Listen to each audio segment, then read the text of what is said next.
Hey guys, hope you're having an awesome evening, morning, or afternoon, depending on where in the world you are. I just thought I'd share a little story with you. I don't know if you guys know this, but I used to be an English teacher. I taught ESL in Southeast Asia and some other parts of the world for nearly 10 years. But as of now, I just spend most of my time traveling, making videos, and doing some work in London now and again. But basically, I want to share this experience I had. I worked for a school very briefly for literally 3 weeks in Myanmar, in Yangon. And the school I worked for was actually quite infamous and had actually been in the international news before due to an incident where one teacher had actually killed the other teacher after a night out. You may remember this story. This was back in 2017. I actually crossed paths with one of the the killer. In fact, I'd actually crossed paths with him because I'd worked in another school where he'd worked very briefly, and mutual friends. We had mutual friends, so everyone in that community in Yangon knew each other. But basically, the school after that incident changed its name, and I happened to apply there in 2018. So what happened leading on? I applied for this job. It was at an international school, going by I think nowadays they go by the name. Oh, I think it's like Bahan School of Technology or something like that. But back then it used to be known as Horizon, and for simple purposes, we'll just call it Horizon. So I applied for this job, and I applied just as an ESL teacher, just to teach English as a foreign or as a second language.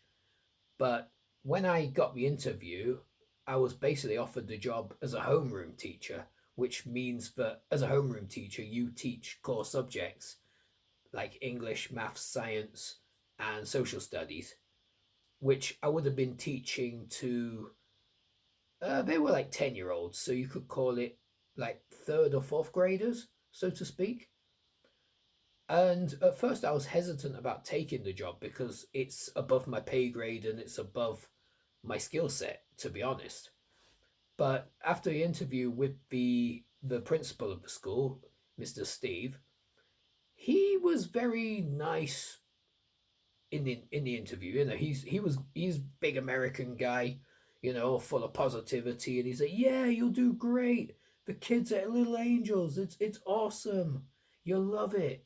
And he, giving a real pep talk. And I thought, okay, I had a good feeling. And what happened, what also swayed me originally was that a former colleague from another school I'd worked was actually working there, and he brought him onto the Skype call, and I'm like, oh, nice to see you, mate. So it kind of encouraged me a bit.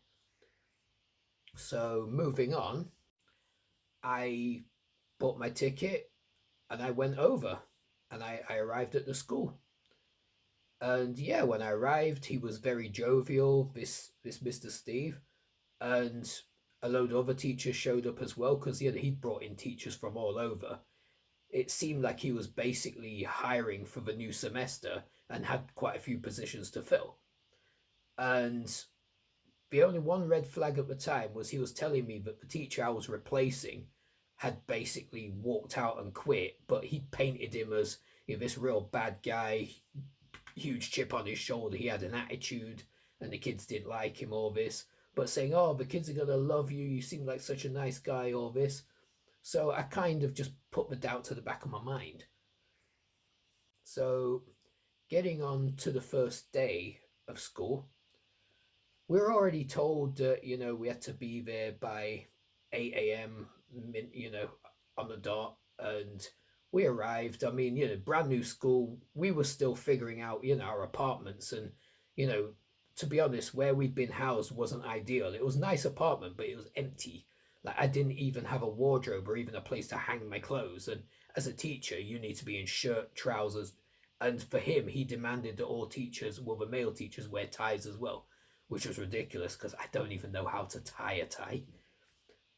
But basically, we get there, and we have an assembly, and he gives a pep talk to all the teachers and a bit of an orientation. And then we were supposed to start our first class by, I believe it was 9:30 that day. So we're all still finding our feet and wondering what to do. And we're all in the office. We've all met each other and we're getting to know each other as the teachers. And it's getting to around 9:30, 9:30. And we're about to go to class. I think it was getting to be just roughly 9:30 on the dot. And out of nowhere, we just hear like a bellowing coming up the stairs.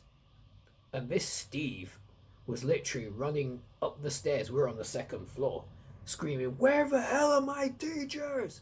Why are my teachers not in class?" And he's proper just yelling.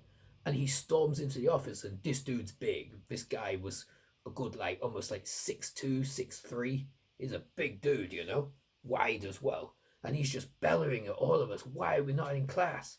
And we're like, "Sorry, we're still just figuring out our stuff. We just started." And he's like, "You should be in class 5 minutes before the start, not on the dot," and like this. And we're all basically scurrying around like little children trying to get our stuff and go to class. And now we're all frazzled and shaken. So that wasn't a very good start, for first class. So initially, I had a good rapport with the class. These kids seemed nice. They spoke English reasonably well, which was quite weird because I was supposed to be teaching. I'm an ESL teacher, and these kids spoke like little American kids, like native speakers. And then I was told that, okay, this segment would be for English class, then this period would be for science, this period would be for maths. And I'm like, "I can't teach maths. My maths is terrible." And he's like, "Oh, it's so, like, I had an assistant and everything. But to be honest, the assistant, she was more like a glorified babysitter rather than an educator. All she did was basically go around just babysitting the kids, and she didn't really do a very good job of that because she couldn't even keep them in control." So I'm being told, "Yeah, you need to teach these subjects. For the English, like grammar, stuff like that, that's not a problem. Also, bear in mind, I was given no materials, zero materials. I had to make it up on the spot. And for science, I was given some old textbook that looked like it had come from some like Harry Potter library. This thing, yeah, like you had to blow the dust off it. It was, yeah." So I'm trying to find my feet. I've been really dropped in the deep end my first day. But I got through it. Like I think the first week wasn't too bad. It was okay. We were getting through it. I was getting to know the kids. It was like a honeymoon period, so to speak. So we're all getting settled in and, like going with the flow and trying to figure out what the kids need and how best to do our jobs and whatnot. But then we found out there was one more caveat, which was the fact that every Saturday we had to go for what was known as PD, or personal development. We weren't told about this. So basically, one of our days off was taken up by this PD. And the first Saturday we went to it, and it was basically like him.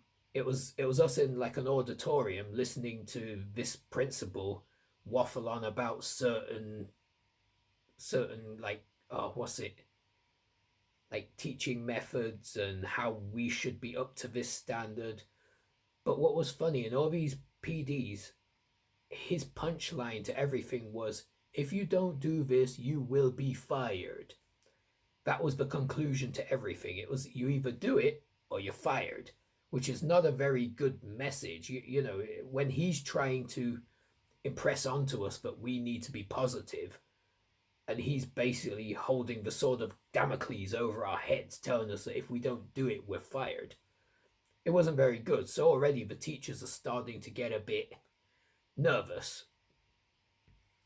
In the office, first it seemed like the teachers were all getting along, but it turned out that there was actually certain teachers who were acting as spies for this guy. And how I got to know this was one day I made some joke about, because we had to wear ties and I literally couldn't tie this damn thing. I had to get one of my colleagues to actually do it for me. And I made some joke about, oh, it was something silly like, oh, the tie is like a symbol of slavery or something like that. You know, I've got a bit of a dark humor anyway. So an hour later, I got called out of the office by Steve, getting in my face saying, the tie is not a symbol of slavery. Why would you say that? That's so offensive. And I'm like, whoa, whoa, whoa, whoa, whoa. It was a joke. It was a very quiet joke. I said it literally to no one. And then I realized that after that, there was people in there that were ratting us out for everything. And I'm thinking, oh, this is not good. And this culture of fear was just getting installed slowly but surely. All of the teachers are starting to look over each other's shoulders and suspect each other. I mean, there was a couple of teachers that I felt comfortable confiding in, and I knew that we were on the same wavelength. But already the atmosphere was not good. We're into the second week, and we're just not feeling it at all. So fast forward to the incident and the catalyst that actually signaled the end of my job and basically made me leave. I'd had a class, and by this point, these kids were getting too familiar. But you know what kids are like. Once they figure you out, they figure what buttons to push, and they try to push boundaries. And these kids, they were just not listening. I mean, I'm not really a fearsome character. I can't shout in the class. I don't do that kind of thing. I've been used to teaching more like, older teenagers and adults. So these kids, I don't have that factor that kids need in order to behave. And my assistant, she was practically, yeah, she was as useful as a chocolate teapot. She just sat there and basically babysat these kids and almost mothered them. And what happened? I saw there was one girl, and you get those pencil lead things where the lead comes out, and she basically got this pencil lead. I saw her on the table cutting it up very fine, and I'm thinking, what's she doing? And I'm just watching this in disbelief. I'm like, okay, what's going on here? And I saw her cutting it up, and then she gets it in her hand and she literally blew it in her friend's face. I'm like, oh my god. Because this could get in the girl's eye, up her nose, all that. And I'm just like, right, you out. And I kicked them out. And I had them stand out there for about 10 minutes. And I basically went out there. I said to these two girls, I said, what are you doing? Why would you do this? Are you trying to kill your friend? So then I brought the two back in and I proceeded to give this class a lecture about, how to behave. And I'm saying, and I basically said that in my years of teaching, I've not had a class behave like this. And that I was told that you guys were a good class. So why are you behaving like this? You need to do better. And fast forward, I mean, I think this was on the Thursday. I heard nothing else. Fast forward, we had another PD, or personal development day, on Saturday. And about an hour in, we had some kind of break. And I got called to the side by Mr. Principal, Mr. Steve, and the HR. And they took me to a room and they basically put an allegation on me that I'd been negative, that I'd called the kids a bad class and I'd upset them. And some of these kids had ran home to their parents. Bear in mind, this is an international school, so these parents are rich and they're paying money. And they'd gone home and told their parents that I'd called them a bad class and that I'd made them upset and all this. And I was issued an official warning. I was basically given a warning letter. And it was not even like a first one, it was a final warning. If I'd done anything else, I was fired.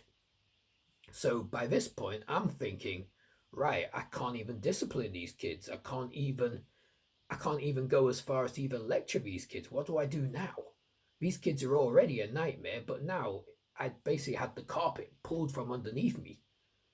As a teacher, you need to have some authority, but if you can't even give a simple lecture or discipline the kids, what do I do? And on top of that, I had the factor that these kids were not learning anything. And this principal was telling me, like, oh, you're not keeping up with the syllabus and the kids feel like they're not learning anything. I'm like, how are they going to learn when they're running crazy around the class and I can't control them?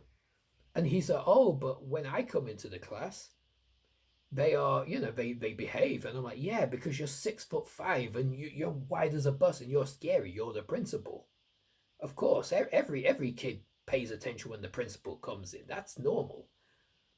But for me, I'm with them 8 hours a day. They're too familiar with me. And what am I supposed to do if I can't even discipline them? And now I've been given a warning for something minor. So after that, like the Saturday went on, like I totally lost the feeling at that point. I totally lost. I just didn't. My heart wasn't in the job anymore.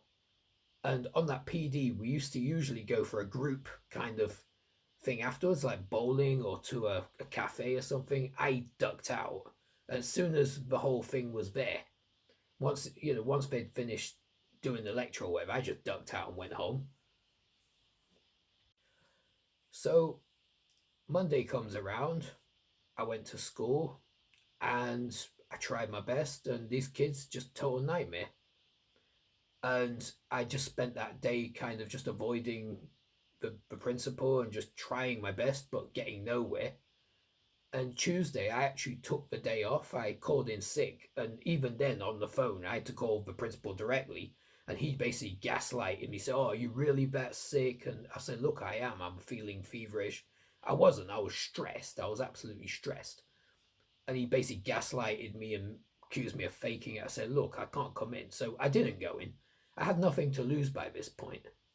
And all the teachers knew why I'd not gone in. And actually, after school, they came to my apartment. They actually all turned up and like to see if I was all right. But we all sat around and they said, "Look, we know why you didn't come in. We get it." And I'm like, I don't know what to do next.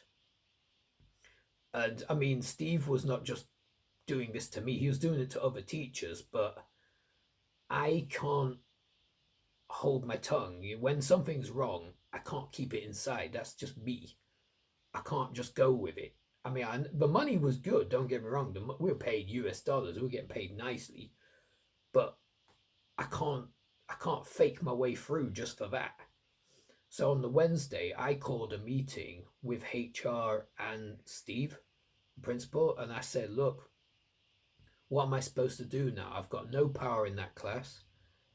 I can't do anything. What am I supposed to do?" And he's just gaslighting me, basically calling me a useless teacher and that I'm incompetent and that I shouldn't have taken the job. And I'm like, Steve, this was meant to be an ESL job. This was not supposed to be homeroom. I mean, for one, I can't even teach maths because I can't even do maths. What am I supposed to do? Secondly, you've given me no materials, and the whole time he's just gaslighting, gaslighting, gaslighting. And this was his go-to with all teachers. Anytime you had an issue, he would just totally dismiss it, gaslight it, and you were the problem. He just turned it on to you.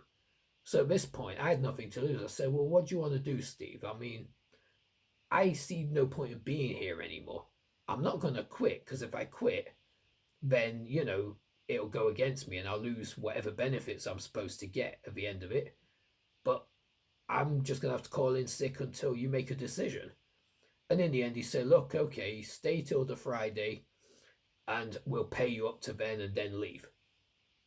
And then, I said, okay, deal, we'll do that.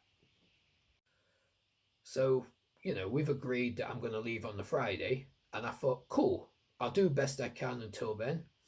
But this guy wasn't happy with that. You see, now he felt almost, I think, slighted in some way. He had to have the last word or the last whatever. And what he did, he proceeded to try and humiliate me in class. He came into my classes and he's trying to show that, oh, this is how it's done, this is this. And then he calls me into the office over something, over some BS. And he basically tells me that I don't feel that you should even be in the class and that you're incompetent and that I don't trust you to even teach my children and all this. And I'm just like, whatever, mate, whatever, I don't care. You know. And he even getting personal about my religion, because as a Muslim, what one thing I did bond with the kids over was the fact that obviously in Myanmar, Muslims are a minority, and Muslims, they get kind of oppressed in some ways. So when the kids knew I was Muslim, I think in one way that was a good thing because the kids felt more familiar with me, because most of these kids came from Muslim families. But in another way, I think they got too familiar. I actually met some of the parents of these kids on some open day, and the parents were really cool with me. And because they're from Indian background and I can speak Hindi, so I was able to talk in their language a little bit, which kind of gelled well with them. But basically, Steve proceeded to say that, oh, why did you tell them that you're Muslim? It's a sensitive issue in this country. And he's saying, do you even know what's going on right now? Yeah, really condescending and belittling me. I'm like, yes, Steve, I do know what's going on in this country very well. I know about the Rohingya issue. I know about all that. I've got family. I've got an uncle who's Bengali. I know this. Who are you to even tell me? And we're in the office and I'm trying to explain myself and he's just telling me, stop talking, stop talking. And it's like he's just going out to basically character assassinate me. And at this point, I said, forget it, Steve. Like, whatever you want to do, I'm gone on Friday anyway, whatever. So he basically says it was Thursday and I still had to work till Friday. He said, okay. He says, like, in this way, I'm a man of my word. I said I'd pay you till Friday. So what you'll do, you'll come in on Friday. You're not going to class because I don't trust you with my children. And you'll basically sit in the office and you stay there until 2 p.m. Basically do whatever you want, surf the internet, look for other jobs, whatever. But you'll come in and you'll do that. And I'm like, cool, awesome.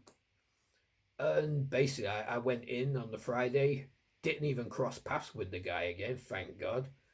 And I was actually able to leave by midday because I went to the office, collected what was remaining of my salary and whatever bits, and then like I went home. And by Saturday, like I left the country practically the next day. But yeah, this I was at the school for about 3 weeks, and it was a nightmare. It was horrible. It's probably one of the worst jobs I've ever like attended, and it's one of the shortest I've ever had. Just due to that, yeah, I got paid out.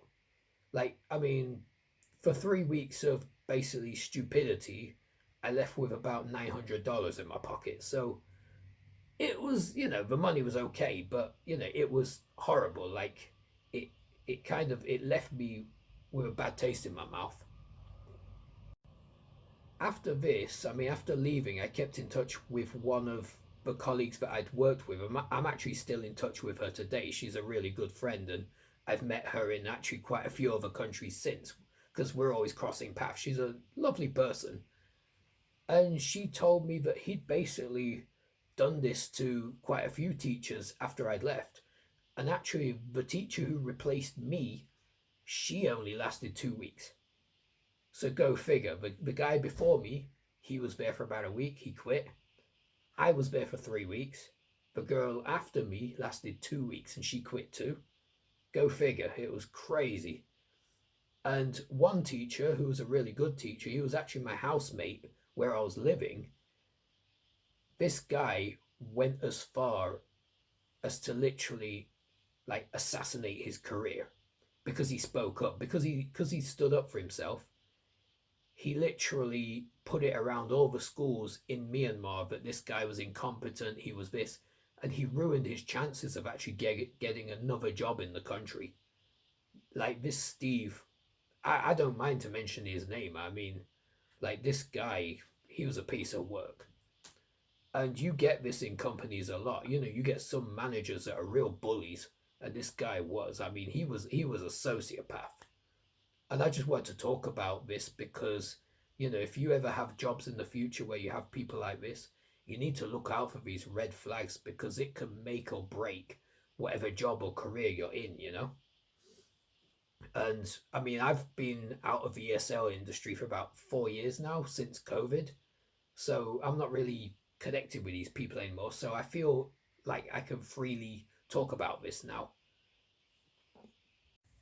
But yeah, just to sum up, I mean, this school already had a checkered past.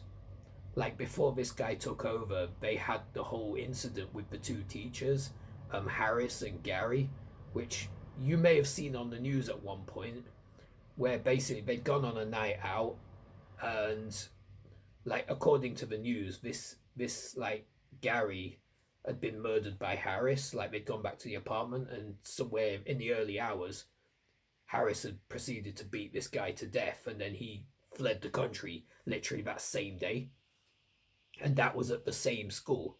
And the killer Harris, I had actually crossed paths with him. I mean, I didn't see anything weird about him. He seemed like an okay guy, just said hi, whatever. But interestingly enough, about a year or two later, I actually worked with somebody who knew the victim, Gary. And this guy said, he told me he painted quite a different picture of the scenario. He was like, you know what, that guy was a nutcase, like the guy who died. I mean, end of the day, may rest in peace or whatever, may he find his peace. But when the news paints people as being, they paint it that, oh, the killer was this sadistic guy, and then the victim, poor guy, family man, and all that.